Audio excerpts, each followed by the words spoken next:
Hi. Alright, I need to get quicker at this. And I'm sorry about yesterday's video. The echo in that room was really bad. I won't be going back in there again. Yeah, so that said, hi. Welcome to Me Made May Day 4, which is a whole one day longer than I existed vlogging last time I tried. So yay! Success! I introduced myself in the first video, so the Me Made May first video, but my name is Simone. I have a business called Goblin Fruit where I normally work for industry, so design, sewing, sample making for the fashion industry and pattern making. Mostly I've been doing pattern making recently, but that work's kind of dried up in the current situation, so I'm just trying different things. And I've really been enjoying watching a lot of vlogs. Like yesterday, Sunday, I spent heaps of time watching vlogs because I just like having, well, not watching, but being in the room when they're on, because I can have them on the computer while I'm working here in the studio. And it just feels like somebody's talking to me in the room, so I'm not all alone all day doing this, stay at home kind of lifestyle. The fact that I don't edit doesn't really worry me because it would be the sort of vlog that I would watch, where it's just somebody talking and I'm probably not paying a whole lot of attention. So I will eventually learn to edit. I am actually quite good with computers. I just don't want to. I don't want to be learning another program. Since I spend so much time on Photoshop, and I really do need to spend more time on Illustrator getting those skills back up again. And I really should be spending the time if I'm on the computer on my website, because I haven't done anything about that in quite some time. So yeah, learning to edit videos is kind of right at the bottom of my list. So sorry if that bothers you. But anyway, thanks for watching if you're still watching. Alright, so today I am wearing my second version of the Simplicity top that I've made. So I showed you the third version that I've made. This is the second version of this one. So it is Simplicity 8736. It's a 1940s vintage repro pattern. I've been making this view with quite a lot of changes. So view D. View D has this little Peter Pan collar, which I did make it with the first time, and the sleeves are a little bit shorter. I haven't actually made it with these shorter sleeves before. I've always made that pattern piece longer. And it also has these little darts, fish-eyed darts, little gathery bits around the waist, and I never put those in. I make a size 8. It wouldn't fit me if I put the darts in at the waist. So something to think about. If you want those darts, probably, and you're about my measurements, size up. I do put my measurements in the description box, just, if you want to compare them for the pattern.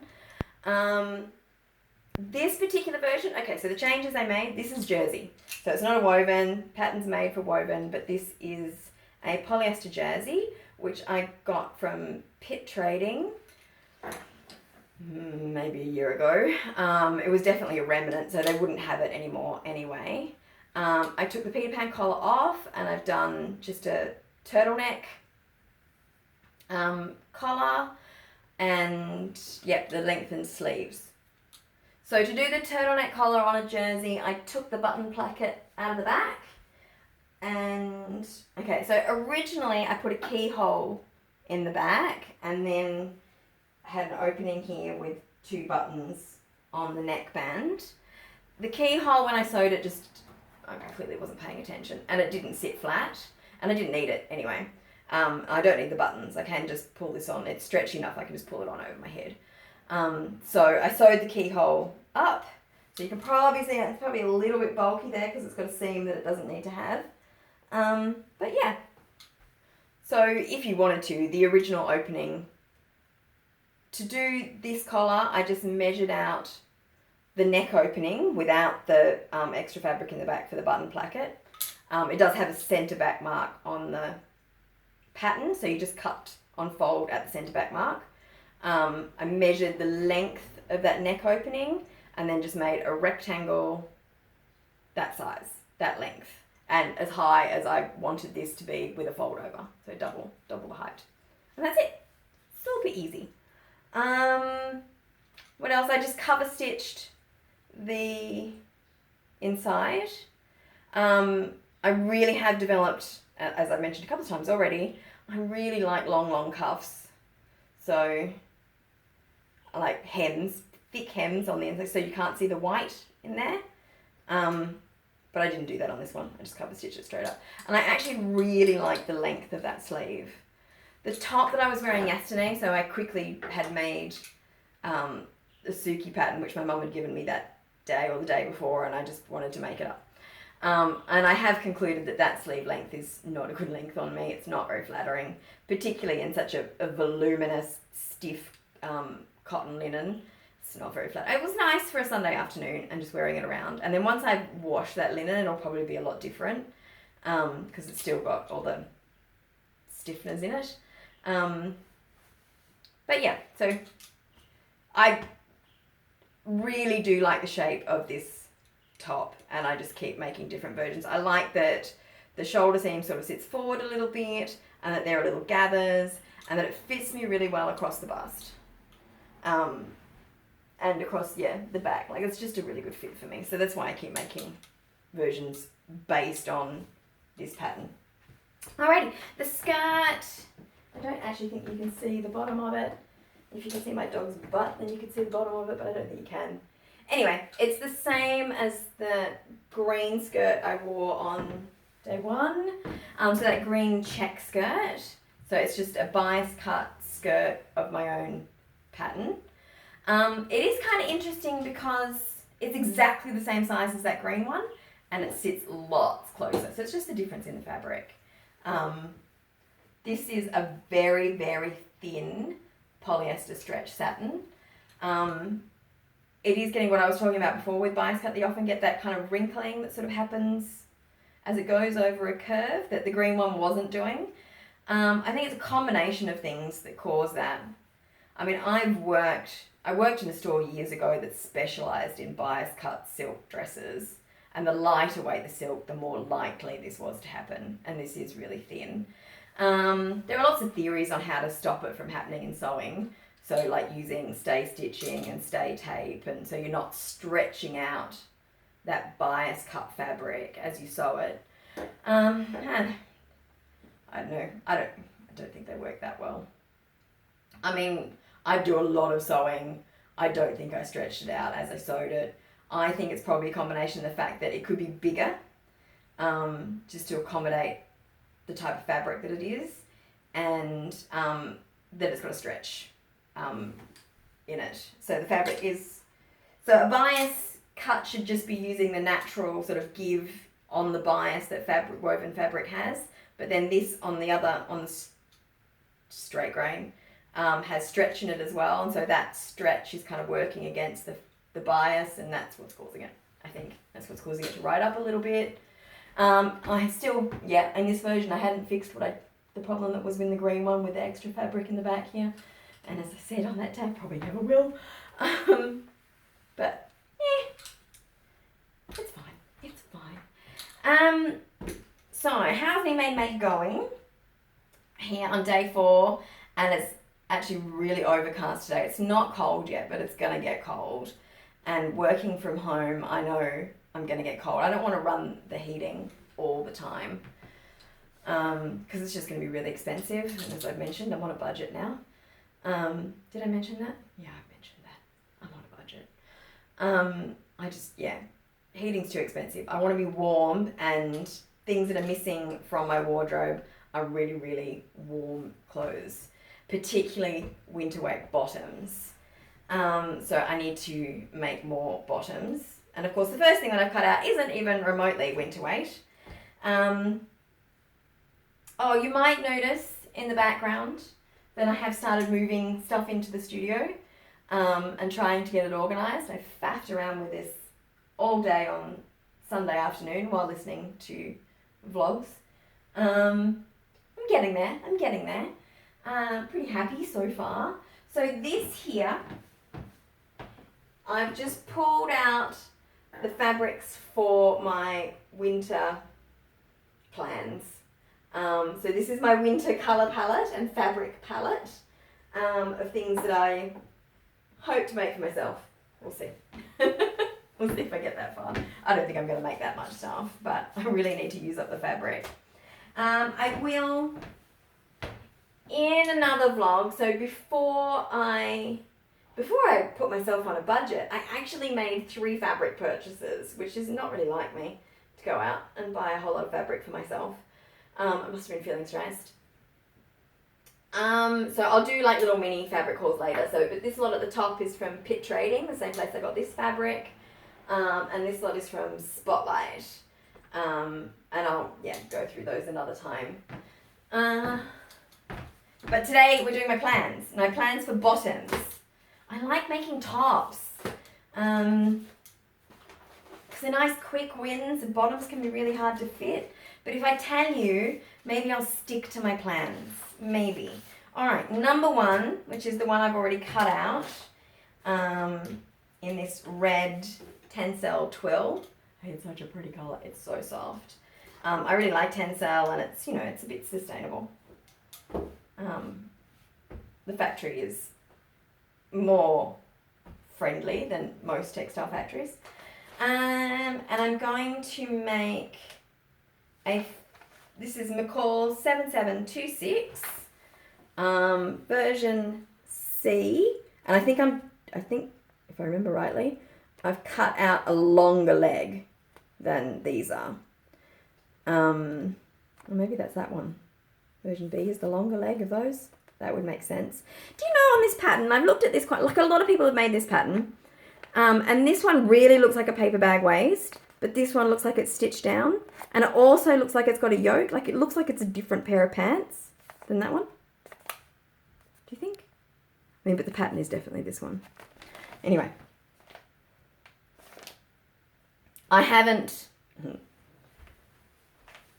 twirled it. I've just gone straight in on the fabric, and that's probably why I did this. I cut it out maybe 2 weeks ago, and that's probably why I'm now having a massive pause, because I realise they might not fit, and that'll be really annoying. I hate to lose. And what size did I cut them out in? Well, I don't have my cut pattern pieces, my traced pieces here. I know I cut them out in a size that I think might be a bit small. I either did the 10 or the 12, which normally, measurements would say I'd do a 14. And I think I might have done the 10. I do tend to do even smaller because I don't use the full seam allowance. And this doesn't have a waistband, it's just got little pleats. So if I need a bit more on the waist, which is the only place I do need a bit more generally, I can just let those little pleats out rather than make a whole new waistband. So yeah, fitting it shouldn't be too bad, it's just the length in the crotch. It annoys me that you make pants for yourself and they don't fit in the crotch, whereas if I bought pants at a normal store, they always do. Always. On like a normal size in that dimension. The only place they don't fit is around the thigh. Yeah, so that's plan number 1. Number 2, I want to make a blanket skirt. For like my graduate collection and like a lot of time, quite a few times when I was in fashion school, I made clothes out of wool blankets, and I have heaps of wool blankets, and I figure that a skirt that is a blanket will keep me super warm. And I really want to make it as long and as full as possible. Last night I tried to figure out if I could cut a full circle skirt out of a blanket, and to do that I'll have to cut it into panels. And it's a check. So, I mean, I don't pattern match, but if I wanted to pretend that I pattern matched, then it wouldn't match at all to get all of those panels out of this blanket. Also, I don't wear brown. This is not my colour palette. I'm trying to tell myself that it's butter yellow and camel. Okay, so it's butter yellow and camel. It's not brown. Wearing brown makes me feel sad. But I have these two other blankets that are more my colour. But I want to try in something else first to see if it works. This one is from my dad's shed. Isn't it pretty? This is my favourite colour. And I've got this one as well with the greens in it. Because normally these recyclable blankets are kind of pastel colours. It's harder to get one with more richer colours. I don't know, maybe that's like a WA trend, the ones that I'm finding here. I do notice there are like quite a few brands that make like jackets and things out of recycled wool blankets and people. This is covered in dog fur, so obviously Frankie's had it at some point. And like they get really cool blankets, like ones with all sorts of prints, not just pastel checks, but over here apparently we specialise in pastel checks. Alright, so that's plan number 2, blanket skirt, that I'll have to draft a pattern for. Plan number 3, I want to make a pants version of this jumpsuit. This is Mccalls 7789, and I've seen people make these pants before. They're just massive, and I think they're gorgeous. I don't need the full jumpsuit. I mean, that's not going to stay up on me. Don't be silly. But yeah, I want to modify it into pants. There's a huge amount of drape, and it's got these big pockets. Line drawing. Yeah, like that. And I've got this fabric. I mean, I probably should show you when I do all the other fabric from Pitt Trading, but this one. This I purchased. I think it's still available, so I'll link it. This is a Japanese twill. It's polyester, but it feels, I mean, it definitely feels like polyester, like it's got that plasticky feel, but it's so heavy and drapey. When you look how much drape it's got, it's just delicious and thick and heavy, so I think they'll make great winter pants in that massive body of pants, so I can wear tights and boots underneath and stash a hot water bottle under there if I need to. That is a great image. No, probably not. So plan number 3.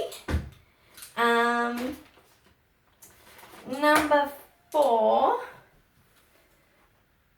is this Butterick 6523, and they're like, it's like a lounge pajama set. And when I purchased this, I really wanted to make it out of silk velvet, but silk velvet's really expensive. But there is somebody, I think they posted it on Instagram, who has done it out of like a cloudy pink silk velvet. It's just beautiful.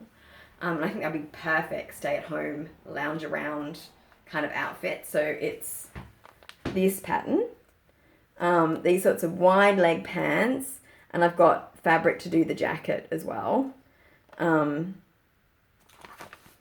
Where's the line drawing? Like that. I do think my camera focuses quite well. And this is just my phone, but it's a Samsung phone, and I think the camera on it's pretty good. Yeah, so I want to do the jacket and the pants. I purchased different fabric for the jacket, but we're not talking about jackets at the moment. We're just talking about bottoms. And the pattern calls for a woven, and this is a stretch velvet, which I also got from a wholesaler. But I just think they'll be so luxe in this stretch velvet, just for lounging. I don't want to do the jacket in this because it's a little bit too lightweight for a jacket, and I do have a woven for the jacket, but for the pants, comfy. So, alright, was that number 4 or number 5? I think that was number 4. Number 4 pair of pants. Skirts. I have this little bit of, I think it's ponte. I think I said in another video I never used ponte. And I don't think I ever have, that I know of. But this will be the first. So, because this was a remnant from Pitt Trading, again. I like buying from Pitt Trading because they're fabric remnants, and then I don't feel quite so guilty. It looks a little bit more cerise on the camera than it is. It's mustard yellow. But I'm just going to do a pull-on, pull-off tube skirt, stretchy tube skirt. And that's going to be an easy win. I like an easy win. And so it'll probably be the thing that gets made first. I also have, if things get a bit hard, I know that this bottoms pattern, this 80s quick sew pattern, look at these girls, they're so 80s. I know this is an easy win. So they're stretch. I'll find something to make them out of. Yeah, they don't have zips. Like, it's just an opens in the pocket and then a button. Easy. Easy. So yeah, I'm feeling a bit defeated. I have some easy wins that I can do. Was there another plan? Oh, yes. I have this brocade and I haven't had a clue what to do with it. I bought it. I had this like scholarship trip to China a couple of years ago, and we went to Hong Kong as well. This trip was pretty awful, to be honest, but I've worked out I don't travel well with others. I travel well by myself and do what I want. But I bought this at a Hong Kong market. I did buy some stuff at that market that was really, actually from this same seller, that was terrible quality. I've made some pants out of it. I'll probably show you them one day. I might try and wear them. But this seems to be okay. Like, it seems to be okay. It's been washed. It doesn't look like it's got marks all over it. It does on the inside look a little bit pilly, which was the problem with the other two. They're not like proper brocades. The other two were very much like kind of double gauze, like a bonded 2-layer fabric. And then the inside fabric was just really poor quality and pilly. But look at this crazy, crazy check. So this will also be an easy win. I'm thinking I'll just do a maxi length gathered skirt. So right to the ground. If I can be bothered, I'll do it with a ruffle on the bottom, but I don't think it's necessary. Full length, and I can swan around the house in that. Nice big waistband. I don't normally do gathered around the waist, but I think if I do a big waistband that fits quite tightly, it'll look okay. It'll suit me. I don't normally like volume around the hips like that. Lower on the thighs, but not on my hips. Yeah, so that's it. Those are the plans. Oh, there's something in that. Yeah, it's not great. I don't know. This market in Hong Kong, you know, like the weather was like it is here today, really, really overcast, really humid. We were sweating, and it was what was probably originally a car park maybe, but it was all just covered in tarpaulin. So all of these stalls that don't have a proper roof over them in this wet weather where it was quite dark, you couldn't really see what you were buying because it was quite dark, and a lot of things were water damaged and full of damp. And it was hard to tell what was and what wasn't. Oh, itchy. Okay, that might be a no. Or maybe chuck it through the wash again. I don't know. If you have any suggestions. Because it's just like a brocade. I don't know what it's made of, but I'd say it was a synthetic, like polycotton blend. Like the bit on the inside feels like cotton. I don't know. They were supposed to be designer offcuts, but I don't know which designer. And that designer probably got rid of them just as quick as they saw them. Okay, so that's my Monday. I need to get on with some work. I have some work to do for a client. I hope you're enjoying this. I hope you're feeling okay. Stay safe.